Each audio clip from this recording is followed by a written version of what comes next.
Hi friends, welcome back to Anees the backpacker. അഗസ്ത്യാർകൂടത്തിൻ്റെ രണ്ടാമത്തെ video ആണ് ഇന്ന് കാണിക്കാൻ പോകുന്നത്. നമ്മൾ ഏകദേശം 16 കിലോമീറ്ററോളം ട്രെക്ക് ചെയ്തിട്ട് ഇന്ന് അതിരുമല ബേസ് ക്യാമ്പിലാണ് താമസിക്കാൻ പോകുന്നത്. അപ്പോൾ ബേസ് ക്യാമ്പിൻ്റെ വിശേഷങ്ങളായിട്ടുള്ള ചെറിയൊരു വീഡിയോ ആണിത്. ബേസ് ക്യാമ്പിലുള്ള ക്യാൻറ്റീന് ഇവിടെ രൂപ ഫുഡ്, പൂരി, അതിൻ്റെ കൂടെ കറി, ബ്രേക്ക്ഫാസ്റ്റാണ്. ഉപ്പുമാവ്, കട്ടൻ കാപ്പി, ബജി, ചുക്ക് കാപ്പി, അതിൻ്റെ എല്ലാം റേറ്റും കാര്യങ്ങളൊക്കെ ഇവിടെ എഴുതി വെച്ചിട്ടുണ്ട്. പിന്നെ ക്യാൻറ്റീൻ ടൈമിങ്ങും കൊടുത്തിട്ടുണ്ട്. അപ്പോൾ നമ്മൾ രാത്രിയൊക്കെ ഇവിടെ വന്നു കഴിഞ്ഞാൽ അട്ടയാണോ? ഓ, അട്ടനെ കിട്ടിയില്ലല്ലേ? പോയില്ലേ? പോയണ വീണതോ? അല്ല, വീണാണ് കടിച്ചിട്ട് അതിന് മതിയായിട്ട് നല്ല ചായ ഇവിടെ അല്ലേ കൊടുക്കണ്ടേ?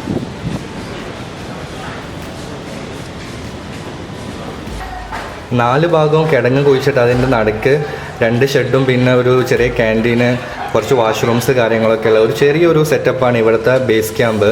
അധികമൊന്നും എക്സ്പെക്റ്റ് ചെയ്ത് പോകണ്ട. പിന്നെ നമ്മൾ ബേസ് ക്യാമ്പിൽ എത്തുന്ന സമയത്ത് നമ്മൾ ആദ്യം കാണുന്നത് ക്യാൻറ്റീനാണ്.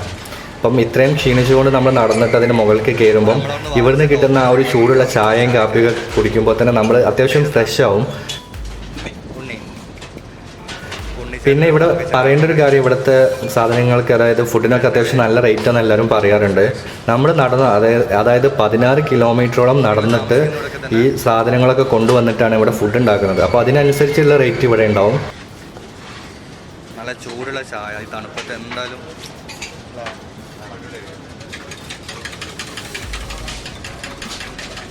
ഇതാണ് അതിരുമല ബേസ് ക്യാമ്പിൽ നമ്മൾ താമസിക്കാൻ പോകുന്ന ഒരു ഏരിയ. ഇതുപോലത്തെ 2 ഷെഡാണുള്ളത്. ഇപ്പം ഇവിടെ താമസിക്കാൻ പോകുമ്പം 1 ഇഞ്ചിൻ്റെ അല്ലെങ്കിൽ 2 ഇഞ്ചിൻ്റെ ചെറിയൊരു മാട്രസ് തരുന്നുണ്ട്. മുൻപ് ഇവിടെ പായ മാത്രമായിരുന്നു തരുന്നിരുന്നത്. ബേസ് ക്യാമ്പിൽ നമ്മൾ ഈ ട്രെക്കിങ്ങിൻ്റെ ഇടയിലുള്ളതിനേക്കാളും കൂടുതൽ ആളുകളെ പരിചയപ്പെടുന്നത് ഈ ബേസ് ക്യാമ്പിൽ താമസിക്കുന്ന 1-2 ദിവസമായിരിക്കും. ഇവിടെ നമ്മൾ ഇതിൻ്റെ തൊട്ടടുത്ത് തന്നെ ഒരു ചെറിയൊരു അരുവിയുണ്ട്. അപ്പോൾ ഇതിൽ വന്നു കഴിഞ്ഞാൽ നമ്മൾ ഈ ട്രെക്കിങ്ങിന് വരുന്ന ആളുകളെല്ലാം യാത്ര ഇഷ്ടപ്പെടുന്ന ആളുകളാണ്. പല സ്ഥലത്തു നിന്നുള്ള ആളുകളുണ്ട്, കേരളത്തിൽ നിന്നുള്ളവരുണ്ട്, പുറത്തുനിന്നുള്ളവരുണ്ട്, അതുപോലത്തെ പല ജില്ലകളിൽ നിന്നുള്ള ആളുകളുണ്ട്. അപ്പോൾ നമുക്ക് ഓരോരുത്തരായിട്ട് മിങ്കിൾ ചെയ്യാനും അവർ പോയ യാത്രകളുടെ കാര്യങ്ങൾ ചോദിച്ചറിയാനൊക്കെ പറ്റിയ നല്ലൊരു സ്ഥലമാണ് ഈ അതിരുമല ബേസ് ക്യാമ്പ്. അതുപോലെ തന്നെ പല ആളുകൾ പലതരത്തിലുള്ള ഫുഡുകളൊക്കെ പാക്ക് ചെയ്ത് കൊടുത്തിട്ടുണ്ടാവും. അതൊക്കെ ഷെയർ ചെയ്ത് കഴിക്കുക, അതുപോലെ തന്നെ കാര്യങ്ങൾ സംസാരിക്കുക. അത്യാവശ്യം നല്ലൊരു ഫീലിംഗ് ആയിരുന്നു അതിരുമല ബേസ് ക്യാമ്പിൽ ഞാൻ താമസിച്ച് 2 ദിവസം കിട്ടിയിരുന്നത്. സംസാരിച്ച് ഫുഡൊക്കെ കഴിക്കുന്നതിൻ്റെ ഇടയിൽ ഞങ്ങൾക്ക് നല്ലൊരു കിടിലൻ മഴ കൂടെ കിട്ടി ഈ ബേസ് ക്യാമ്പിൽ നിന്നപ്പം. അപ്പോൾ മഴ പെയ്ത് കഴിഞ്ഞാൽ അടുത്ത ദിവസം ട്രെക്കിങ് ഇറങ്ങാനാണെങ്കിലും കയറാനാണെങ്കിലും അത്യാവശ്യം നല്ല റിസ്ക് ആയിരിക്കും. പക്ഷേ നമുക്ക് അത്യാവശ്യം സീനറീസ് ക്ലൗഡ് ബെഡൊക്കെ കാണാൻ ചിലപ്പം മഴ പെയ്താൽ അടുത്ത ദിവസം നല്ല രീതിയിൽ കാണാൻ പറ്റും. അതൊക്കെ നമുക്ക് ഓരോരുത്തരുടെ ഭാഗ്യം പോലെ ആയിരിക്കും. ഈ യാത്രയിൽ ചിലപ്പം നമ്മൾ എക്സ്പെക്റ്റ് ചെയ്ത് കാണണമെന്നില്ല, ചിലപ്പം നമ്മൾ എക്സ്പെക്റ്റ് ചെയ്യാത്തത് കാണാം. മൃഗങ്ങളെ കാണാനുള്ള ചാൻസസ് ഉണ്ട്, ചിലപ്പോൾ ഒന്നും കാണാതെ ഇരിക്കാം. പക്ഷേ ഈ അഗസ്ത്യാർകൂടത്തിലേക്കുള്ള യാത്ര, ഈ 3 ദിവസത്തെ യാത്ര, മൊബൈലിൻ്റെ നെറ്റ്വർക്ക് കാര്യങ്ങളില്ലാത്ത ഒരു യാത്ര, അതാണ് ഇതിൽ ഏറ്റവും ഹൈലൈറ്റ് ആയിട്ടുള്ള പറയാനുള്ളത്.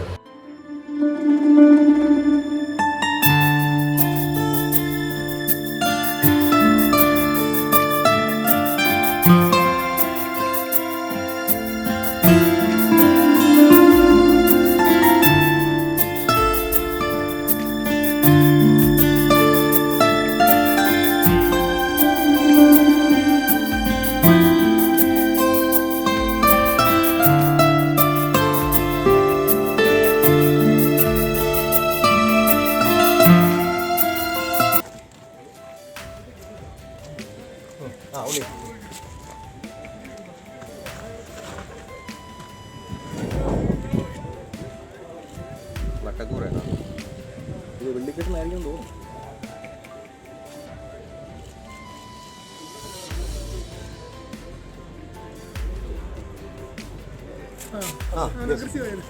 എടുത്തോ.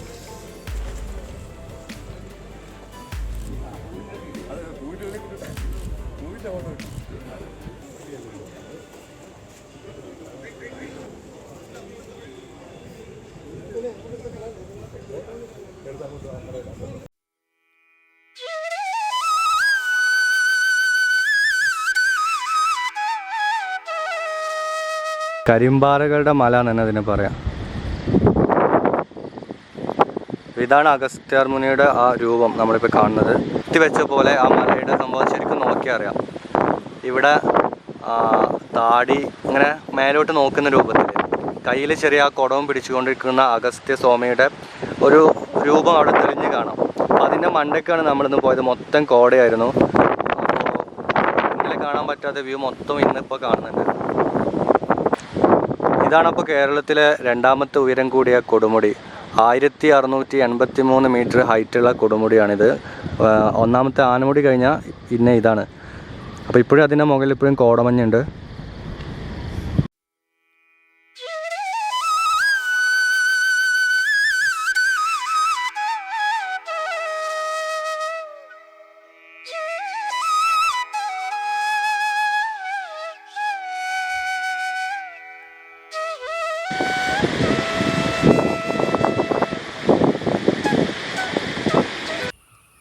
അപ്പോൾ അതിരുമല ബേസ് ക്യാമ്പിൻ്റെ തൊട്ടടുത്തുള്ള ഒരു പാറപ്പുറാണ് സിഗ്നൽ പാറ എന്ന് പറയുന്നത്. ഇവിടെ മാത്രം റേഞ്ച് ഉള്ളൂ. അപ്പോൾ ഫോൺ വിളിക്കാനൊക്കെ ആവശ്യമുള്ള ആൾക്കാർ ഇപ്പം ബേസ് ക്യാമ്പിൻ്റെ അവിടുന്ന് ചെറിയൊരു കിടങ്ങ് കടന്നിട്ട് നമ്മൾ ഇങ്ങോട്ട് വരികയെന്നുണ്ടെങ്കിൽ ചില നെറ്റ്വർക്കുകൾ സിഗ്നൽ ഇവിടെ ഉണ്ട്. BSNL, ജിയോ ഒക്കെ ഉണ്ട്. എയർടെലൊന്നും എനിക്കിതുവരെ ഇവിടുന്ന് സിഗ്നലൊന്നും കിട്ടിയില്ല. അപ്പോൾ ഇതിൻ്റെ ഇവിടെ തന്നെ ഫ്രണ്ടിൽ നിന്ന് നമ്മൾ കയറാൻ പോകുന്ന അഗസ്ത്യ മലയുടെ നല്ലൊരു കിടിലം വ്യൂ കിട്ടും. അപ്പോൾ ഞങ്ങളിപ്പം ഇന്നിപ്പം അത് കയറാൻ പോകുന്നുണ്ട്. അത് തിരിച്ചിറങ്ങിയതിന് ശേഷം അരുവിയിൽ പോകുന്ന വഴിയിൽ നല്ല പോലെ തന്നെ ഇതിൻ്റെ ടൈം ലാപ്സ് വീഡിയോസും കാര്യങ്ങളൊക്കെ കാണിച്ചു തരാം. 7 മണിയാകുമ്പോഴാണ് ഇവിടുന്ന് ബ്രേക്ക്ഫാസ്റ്റും പാക്ക് ചെയ്തിട്ട് ഞങ്ങൾ അഗസ്ത്യമല കയറാൻ 6 കിലോമീറ്ററാണുള്ളത്. പക്ഷേ ഭയങ്കര സ്റ്റീപ്പാണ് ഇന്നത്തെ ട്രെക്കിങ്.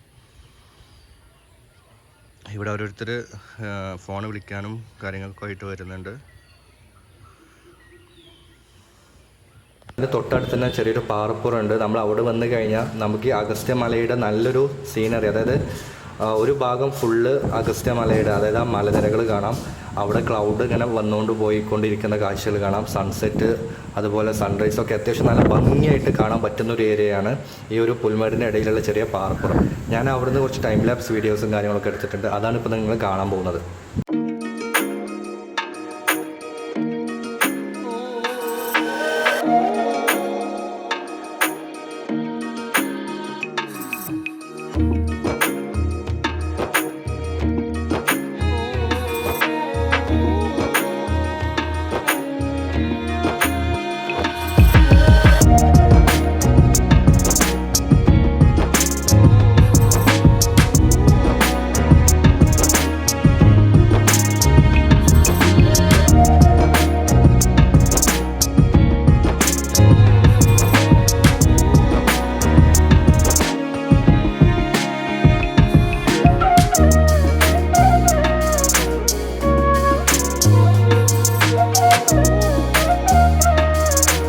ക്യാമ്പിൽ നിന്നുള്ള കാര്യങ്ങൾ ഇത്രയാണ്. അടുത്ത ദിവസം ഇന്നിപ്പോൾ നന്നായിട്ട് ഉറങ്ങണം. അടുത്ത ദിവസം അതിരുമല ബേസ് ക്യാമ്പിൽ നിന്ന് അഗസ്ത്യമലയുടെ മുകൾക്ക് പോവുകയാണ്. അതിന് നമ്മൾ ഡെസ്റ്റിനേഷനിലേക്ക് പോകുന്ന യാത്ര അടുത്ത ദിവസം തുടങ്ങുന്നത്. അപ്പം അതിൻ്റെ കാഴ്ചയുമായിട്ട് അടുത്ത വീഡിയോയിൽ കാണാം. അപ്പോൾ വീഡിയോ എനിക്ക് ഇഷ്ടപ്പെട്ടു എന്ന് വിചാരിക്കുന്നു. ഇഷ്ടപ്പെട്ടാൽ ലൈക്ക് ചെയ്യുക. അതുപോലെ നിങ്ങളുടെ കൂട്ടുകാരിലേക്ക് ഷെയർ ചെയ്ത് മാക്സിമം സപ്പോർട്ട് ചെയ്യുക. അപ്പോൾ അടുത്ത വീഡിയോയുമായി കാണുന്നവരേക്കും signing off Anil's the back packer.